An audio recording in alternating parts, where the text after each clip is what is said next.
আন্দোলন করছে না। নির্বাচন কমিশন একই সাথে কেন এই কথাটা বলছে না যে ভারতবর্ষের একজন ভোটার, লেজিটিমেট ভোটারের নাম আমার লিস্টের বাইরে যাবে না? স্বাধীনতার পর থেকে ভারতবর্ষের নির্বাচন তাই করা হয়েছিল তো, যে কোনো ভারতীয় নাগরিকের নাম যেন তালিকার বাইরে না থাকে। তারা স্টেশনের প্ল্যাটফর্মে গিয়ে, গাছের তলায় গিয়ে নাগরিকের নাম ভোটার তালিকায় তুলেছে। নির্বাচন কমিশন থেকে শুভেন্দু অধিকারী কথা কেন বলছে না যে একজন ভোটারের নামও তালিকার বাইরে যাওয়া যাবে না? আমরা তো বলছি, কেউ দাবি করছে না যে বিদেশিদের নাম আমাদের তালিকায় থাকুক। আমরা তো উল্টো কথা বলছি, আমরা বলছি প্রতিটি ভারতবর্ষের নাগরিককে তুমি কেন সন্দেহের তালিকায় তুলে দিয়েছো যে তুমি দেশের নাগরিক নও? এই অধিকার নির্বাচন কমিশন করেছে।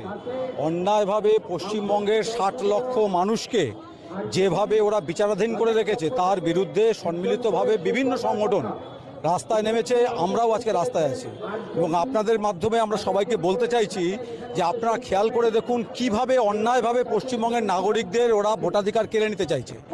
এই নির্বাচন কমিশন আমাদেরকে জানিয়েছিল, আপনারা জ্ঞানেশ কুমারের সেই ইন্টারভিউটা প্রথম দিন খেয়াল করে দেখুন, যে যাদের নাম 2002 তালিকায় থাকবে অথবা এমনকি তাদের বাপ ঠাকুরদার নাম 2002 তালিকায় থাকবে, তাদের অন্য কোনো কাগজ দেখাতে হবে না, তাদের নাম থাকবে। এই কথা বলে ওরা এসআইআর চালু করেছিল। পরবর্তীতে আপনারা জানেন ওদের ভাষায় ম্যাপিংয়ের পরে ওরা নাম বাদ দিয়েছিল 58 লক্ষ মানুষের মধ্যে। তার মধ্যে কিছু মানুষ, বহু মানুষ ছিলেন মৃত, বহু মানুষ ছিলেন স্থানান্তরিত। আমরা ভেবেছিলাম এখানে গল্পটা শেষ হবে। তারপরে আমরা দেখলাম বিজেপির ওই মেজো খোকা যখন বারবার করে বলতে শুরু করলো 1 কোটি 1.5 কোটি মানুষকে বাদ দিতে হবে, তখন জ্ঞানেশ কুমার নতুন একটা কথা জিজ্ঞেস করলেন, লজিক্যাল ডিসক্রিমিনেন্সি। কী সেটা জিনিস? 2002-তে আপনারা জানেন যে ওরা যে আমাদের জন্য ওটা এসআইআর হয়নি, ইন্টেন্সিভ রিভিশন হয়েছিল। সেই ইন্টেন্সিভ রিভিশনে ছোটো ছোটো সব বাংলায় নামগুলো লেখা ছিল। তারপরে ওরা যে সফটওয়্যার দিয়ে ওরা আজকে কী করলো, 2026-এ সে ইংরেজিতে সেগুলোকে অনুবাদ করলো। ওরা যদি বলতে চায় যে বিচারপতি জয়মাল্য বাগচি নিজের নাম, বাবার নাম ভুল লিখেছেন, আপনারা দেখছেন তার পরিণাম কি? প্রত্যেকের নামে অসংখ্য ভুল।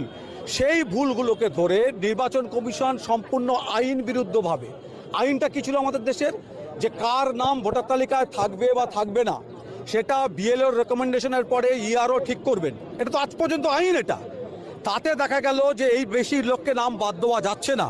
তখন ওরা শুরু করলো লজিক্যাল ডিসক্রিমিনেশন। না, এদেরকেও হিয়ারিংয়ে আনতে।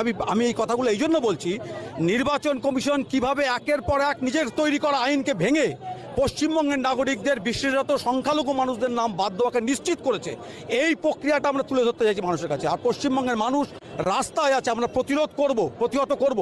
ওরা বারবার বলছে ভারতবর্ষের অন্য শহরে তো হচ্ছে না। আমরা বারবার বলছি এইখানেই পশ্চিমবঙ্গের মানুষ, আমরা প্রথম দিন থেকে এসআইআরের উদ্দেশ্য জানতাম। আমরা চেষ্টা করেছি এসআইআরকে প্রতিহত করার, শেষ অবধি আমরা এসআইআরকে প্রতিহত করব। কারণ পশ্চিমবঙ্গে আমাদের সহনাগরিকদের ভোটাধিকার ওরা কেড়ে নিতে চাইছে কেবলমাত্র বিজেপির জয়কে নিশ্চিত করবার জন্য।